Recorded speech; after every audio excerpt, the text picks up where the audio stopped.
Alrighty, welcome back everyone. We just talked about those Friday night games. Miami heading up to Virginia Tech to play a big time one, as well as Rutgers inviting Washington in for a big time matchup in the Big Ten. But let's get into the top 10 teams because there's a number of them that are playing their first big challenge of the season. Obviously, there's that big time matchup in Tuscaloosa. So let's go ahead and jump into this and get into just what we need to see from these teams this week. And it starts with that Texas team. And yes, that is a real line. It is 38.5, Texas favored over Mississippi State. Just insane that an SEC game has that big of a line, but frankly, I don't disagree with them too much. I think Texas is going to go to work in this game, and for Texas, it's really about just getting Quinn back to Quinn Ewers, making sure that he has everything rolling. I do think he will go in this game. It's still a little bit up in the air, but sounds like he's making the progress that you need him to make. So it's really just about get him back up to speed, make him get rolling before that bye week, and then have no rust when he walks into that Oklahoma game. So more than anything else, it's about taking care of business. It's about getting that offense back up and running and doing exactly what this line says, which is dominating this Mississippi State team. Then you got the good one. You got Georgia heading over to Tuscaloosa to face off against Alabama. This is a huge one. This is exactly what college football is all about. Cannot wait for this one to get going. For UGA, it's about changing history. It's about showing everyone that Nick Saban was the tormentor, not Bama. It wasn't about, the team, it wasn't about the helmet, it wasn't about the jerseys. It was about that guy on the sideline. That's what you need to prove this weekend, and it's going to be really hard to do that because you got Tate Radledge out of this game, going to be huge for that team, and we'll see what that offensive line has in store. And then the D line is getting a little bit healthy by the day. Sounds like Michael Williams will go in this game, but got to make sure they're all ready to go, and they're all not only ready to go, but ready to go 100% the entire game because that's what you're going to need. And then you're going to need an elite offensive game plan against Kentucky. It was gross. There were a number of different things that they did that just were mind-boggling. I had no earthly idea what Mike Bobo was thinking, and they got to be better on Saturday. They have to make sure that they can counter this Kane Womack defense because there's a world where Alabama just totally suffocates this Georgia offense, especially if they come out the way they did against Kentucky. So definitely will be interesting to watch. More than anything, it's about Georgia rewriting history in this game. Ohio State finally faces someone with a pulse, and it's not much of a pulse, I'll be totally honest with you. But Ohio State is a team that obviously opened it up with a couple of really easy opponents. No two ways about that. They were able to get everything worked out, get all the kinks in. They played really good football. I'm not necessarily saying Ohio State is bad by any means. Now we get to see them against a team that actually will get on the field and have a shot. And not a great shot, but still a shot. So it'll be interesting to see how this unfolds. For me, it's just kind of open it up a little bit.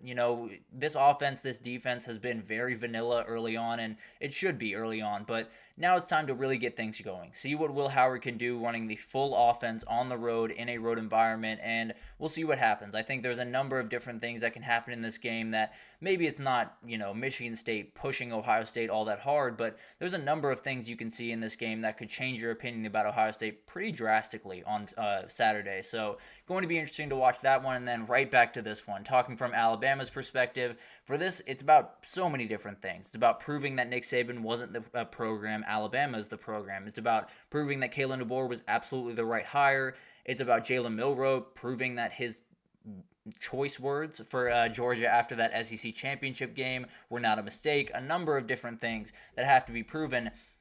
I'm looking at Jalen Milroe. I want to see him be totally unfazed because I understand he was very good in the SEC championship, and I think he'll be fine in this game. Don't get me wrong. It is a new system. It is a lot of different things, a lot of moving parts against a defense that is going to create problems for you. So I just want to see him be unfazed, be very comfortable, be very confident, and go about business the way he has the first couple of weeks. So it's one of those things that you still want to see a little bit more from Jalen Milroe. He's given us plenty, don't get me wrong, but there's definitely moments that you have a chance to take that next step forward. This is one of those moments. Then the other is the back end. I think there's been a number of places where they could have been challenged, but weren't necessarily playing a team that could challenge them all that much. And now you got Carson Beck back there, and he absolutely is going to be able to tear you apart if you give him those openings. So we'll see what happens, and if that back end can stay really in tight, stay in tune, and absolutely play good football, there's really no chance that Georgia's going to be able to get it going in this game because of how good that front seven is. And frankly, because of how badly Georgia's been able to run the ball early on. And then you got Ole Miss. Ole Miss is inviting Kentucky into Oxford this weekend, and they're favored by 17.5, so it's going to be a little bit of a gross game, no two ways about that. But Ole Miss finally plays someone with the pulse like Ohio State. So at the very least, we get to see a little bit from this team. And I think more than anything, we know Kentucky's defense is going to be good. We know they're going to create problems for people, and we know it's going to be really hard to run the ball. Ole Miss is finally going to have to throw a counterpunch. They're finally going to have to go a little bit off script in that offensive game plan, and we'll see what happens. I think they'll be more than fine, if I'm being totally honest with you, but there are moments that could be a little bit clunky. I think a lot of people felt great about what Georgia did, and frankly, they didn't, or felt great about Georgia going into that game, and then they didn't execute. So it's going to be really interesting to watch that, and I think Ole Miss has the guys, but on defense, it's about doing what Georgia did. Do exactly what Georgia did, because the reality is these are the places that you prove that you can compete with those teams. Obviously, you will play Georgia down the road, but show that you're right on that same plane with them, especially defensively, because that's been the big gap in the past couple of years. And then you got Miami. We talked about this game a little bit already, so I won't waste too much time here, but they're minus 19. For Miami, I think it's really just about withstanding this test, showing that, when you walk into that stadium every single time the rest of the year, it is their Super Bowl. Let's just be totally honest. Everyone hates Miami down there. Everyone wants to beat the Hurricanes. There is no two ways about that. Handle that. Enjoy that to a certain extent. And I think Cam Ward kind of does, if I'm being totally honest. But this is one of those areas where you change from a ACC contender to a title contender. When you go into a hostile environment up there in Blacksburg and take care of business with no doubt, then you really get people's attention. They did it last week against South Florida. If they can do it again this week, I feel really good about where Miami is going forward. And then you got Oregon. They're going on the road at UCLA, coming off a really, really great game against Oregon State. And frankly, I think this is a perfect game for them. They're favored by 24 in this game. UCLA is not a team that's really going to cause too much danger for you. So you can keep the good times rolling. Do all of the things that you did in that Oklahoma State game.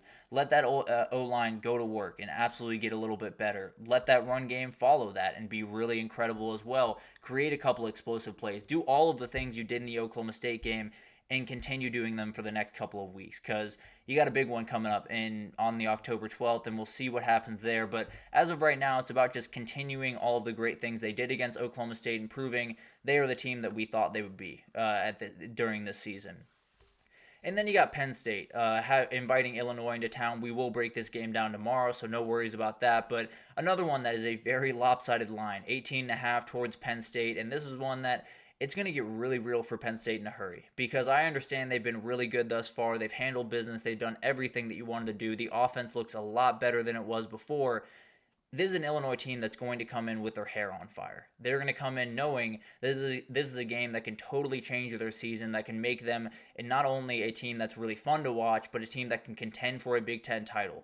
They want to win this game about as badly as any other one on their schedule, and I think they have the ability to do it. I don't necessarily think they're going to a certain extent, but we'll see what happens with my pick. Maybe I flip things later on. But the reality is, this is a team that can show that they're a title contender. Kind of the same thing as Miami, although I think they have a stiffer challenge here in Illinois than Miami has. But prove everyone right. Prove what we saw in the first couple of weeks right, and say, we're going to go out there, execute at a really high level on offense, and then go to work on defense. Be dominating. I am worried about that defense, so that's the number one thing that I'm going to watch is how do they handle a Illinois offense that has been really, really good thus far and really on time against a defense that might just have a couple of holes that they need to patch up. So a huge game for them. Just prove everyone right of what we saw the first couple of weeks. And then you got Utah. They're inviting in Arizona this upcoming weekend. No real news on Cam Rising. Obviously, it will change the game whether or not you have him in the game or not.